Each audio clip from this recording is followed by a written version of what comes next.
Welcome to the Genius Factory. Enjoy the video. Always let the engine cool for at least 30 minutes before opening any coolant components. A hot system can spray scalding coolant, and pressure can remain even after shutdown.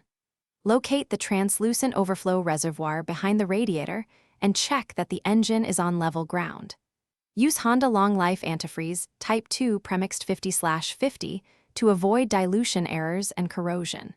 Wear gloves and eye protection, and work in a ventilated area to avoid chemical exposure and inhaling fumes. With the engine cold and the car on level ground, inspect the translucent reservoir and locate the LOW and full marks. Top the reservoir to the full mark when cold and do not overfill past the MAX line. If the reservoir is empty, add coolant slowly until it reaches the full mark on the cold reservoir, then replace the cap snugly. Start the engine and run for 10 to 15 minutes with the heater on high to circulate coolant and let trapped air escape. Recheck and top if necessary.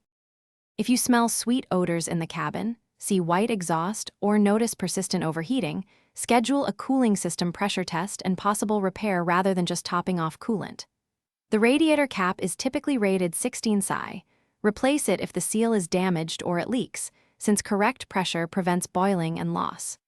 If leaks persist after cap replacement, inspect hoses, clamps, the water pump, and the head gasket for faults and repair, or replace components as recommended by the service manual. Thanks for watching. If you found this helpful, don't forget to like and subscribe.